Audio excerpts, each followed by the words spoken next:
ಸ್ನೇಹಿತರೆ, ನಮ್ಮ ಯೂಟ್ಯೂಬ್ ಚಾನಲ್ಗೆ ಆದರದ ಸ್ವಾಗತ. ಇಂದಿನ ಸಂಚಿಕೆಯಲ್ಲಿ ಪುರಾಣದ ಜಟಾಯುವಿನ ಇಂದಿನ ಕಲಾಕೃತಿ ನೋಡೋಣ. ಜಟಾಯು ಒಂದು ದೈತ್ಯ ದೈವ ಪಕ್ಷಿ ಎಂದರೂ ತಪ್ಪಲ್ಲ. ಸೀತೆಯ ಅಪಹರಣ ಮಾಡುತ್ತಿದ್ದ ರಾವಣನ ಎದುರು ಜಟಾಯು ಕಾದಾಡಿ ಸೀತೆಯನ್ನು ರಕ್ಷಿಸಲು ಹೋದಾಗ ರಾಕ್ಷಸ ರಾವಣನ ಖಡ್ಗಕ್ಕೆ ಜಟಾಯುವಿನ ರೆಕ್ಕೆ ಬಲಿಯಾಯಿತು. ಹೀಗೆ ವಿಲವಿಲ ಒದ್ದಾಡುತ್ತಾ ಜಟಾಯು ಆಗಸದಿಂದ ಬಂಡೆಯ ಮೇಲೆ ಬಿದ್ದ ಎನ್ನುವ ಕತೆ ಜನಜನಿತ. ಅಂದು ಜಟಾಯು ಮೇಲಿಂದ ಕೆಳಗೆ ಬಿದ್ದರೆ, ಇಂದು ಜಟಾಯು ಶಿಲ್ಪಾಕೃತಿ ನೋಡಲು ಜನ ಕೆಳಗಿಂದ ಮೇಲೆ ಹೋಗಬೇಕು. ಮೊದಲಿಗೆ ಕೇರಳದ ತಿರುವನಂತಪುರದಿಂದ ಸುಮಾರು 50 ಕಿಲೋಮೀಟರ್ ದೂರದಲ್ಲಿ ಚಡೆಯಮಂಗಳಂ ಬಳಿಯ ಜಟಾಯು ಪರ ಅರ್ಥಾತ್ ಜಟಾಯು ಬಂಡೆ ತಲುಪಬಹುದು. ಜಟಾಯು ಪರದ ಬುಡದಲ್ಲಿ ಜಟಾಯು ಅರ್ತ್ಸ್ ಸೆಂಟರ್ ಸಿಗುವುದು. ಇಲ್ಲಿ ಪ್ರವೇಶ ಬೆಳಿಗ್ಗೆ 10 ರಿಂದ ಸಂಜೆ 6 ತನಕ ಮಾತ್ರ. ಕೌಂಟರ್ನಲ್ಲಿ ಚೀಟಿ ಪಡೆದು ಸಮಯವಿದ್ದರೆ ನಿಸರ್ಗ ಸೌಂದರ್ಯ ಸವಿಯುತ್ತಾ 826 ಮೆಟ್ಟಿಲಿನ ಮೂಲಕ ಅಲ್ಲಿಗೆ ಹೋಗಬಹುದು. ಇಲ್ಲ ತೊಟ್ಟಿಲಿನ ಮೂಲಕ ಹೋಗಬಹುದು. ಮೆಟ್ಟಿಲಿನ ಮೂಲಕ ಬಂಡೆ ತುದಿ ತಲುಪಲು ಶಿಲ್ಪಾಕೃತಿಯ ಪ್ರವೇಶ ದರ ಮಾತ್ರ. ಆದರೆ ತೊಟ್ಟಿಲಿನ ಮೂಲಕ ಶಿಲ್ಪಾಕೃತಿ ನೋಡಲು ಕೇಬಲ್ ಕಾರ್ ದರವನ್ನು ಹೆಚ್ಚುವರಿಯಾಗಿ ಕೊಡಬೇಕು.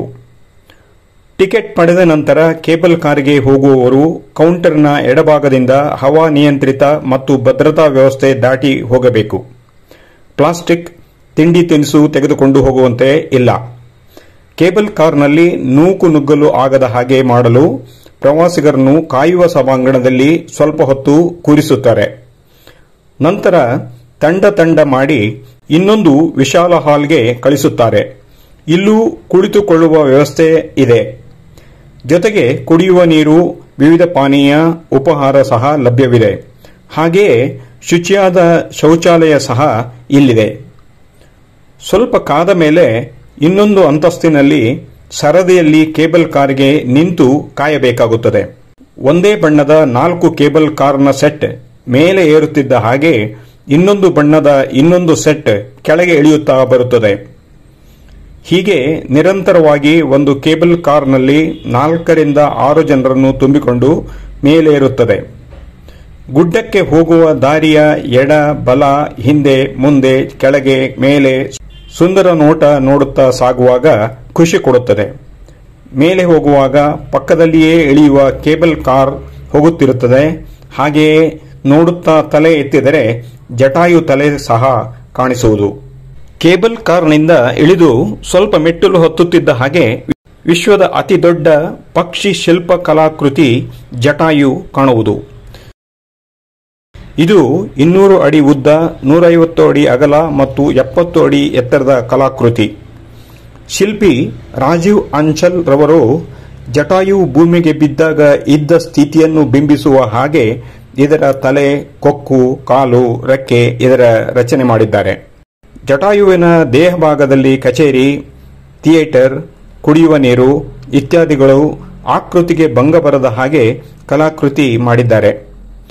ಜಟಾಯು ನೋಡಲು ಎಡದಿಂದ ಬಲಕ್ಕೆ ಪ್ರದಕ್ಷಿಣೆ ಹಾಕಿದರೆ ಬಂಡೆಯ ತುಂಬ ಬಿಚ್ಚಿಕೊಂಡ ರೆಕ್ಕೆಗಳು, ಮೇಲೆ ನೋಡಿದರೆ ತಲೆ, ಕೊಕ್ಕು, ಕಾಲುಗಳ ಜೊತೆ ಉಗುರು ಇವೆಲ್ಲ ಪಕ್ಷಿ ಬಿದ್ದ ಭಂಗಿಯಲ್ಲಿ ಮನ ಸೂರೆಗೊಳ್ಳುತ್ತದೆ.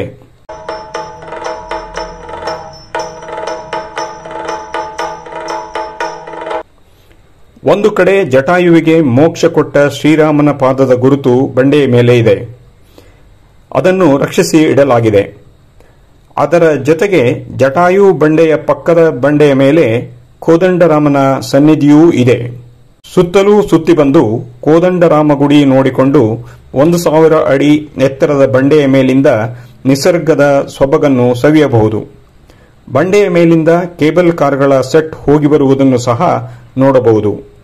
ಜಟಾಯು ಬಂಡೆಯ ಮೇಲೆ ಉಪಹಾರ ಗೃಹ ಸಹ ಇದೆ. ಜಟಾಯು ಒಳಗೆ ಸುಂದರ ಮ್ಯೂಸಿಯಂ ಇನ್ನೂ ರೂಪುಗೊಳ್ಳುತ್ತಿದೆ. ವಾಪಸ್ ಬರಲು ಮನಸ್ಸು ಆಗದಿದ್ದರೂ ತೆರೆದ ಬಂಡೆಯ ಮೇಲೆ ಹೆಚ್ಚು ಕಾಲ ಇರಲಾಗುವುದಿಲ್ಲ. ಹಾಗಾಗಿ ಇಳಿಯುವ ಕೇಬಲ್ ಕಾರ್ಗೆ ಸರತಿಯಲ್ಲಿ ನಿಂತರೆ ಬೆಟ್ಟದಿಂದ ಇಳಿಯಬಹುದು. ಇಳಿದ ಮೇಲೆ ಹೊರಹೋಗುವ ಜಾಗದಲ್ಲಿ ವಾಣಿಜ್ಯ ಮಳಿಗೆಗಳು ಸಹ ಇವೆ. ಅದರಿಂದ ಹೊರಬಿದ್ದರೆ ಟಿಕೆಟ್ ಕೊಂಡ ಸ್ಥಳದ ಬಳಿ ಬರುತ್ತೇವೆ. ಜಟಾಯು ಅರ್ತ್ ಸೆಂಟರ್ ನಿಮಗೆ ಇಷ್ಟವಾಯ್ತಲ್ಲ? ಒಂದು ಲೈಕ್ ಕೊಡಿ. ಹಾಗೆಯೇ ಇದನ್ನು ಇತರರಿಗೆ ಶೇರ್ ಮಾಡಿ. ಜೊತೆಯಲ್ಲಿ ನಿಮ್ಮ ಕಮೆಂಟ್ ಅನ್ನು ಸಹ ಹಾಕಿ. ಹಾಗೆ ಇನ್ನೂ ಸಬ್ಸ್ಕ್ರೈಬ್ ಆಗಿರದಿದ್ದರೆ ದಯವಿಟ್ಟು ಸಬ್ಸ್ಕ್ರೈಬ್ ಆಗಿ. ಮುಂದಿನ ಸಂಚಿಕೆಗಾಗಿ ಕಾಯಿರಿ. ಧನ್ಯವಾದಗಳು.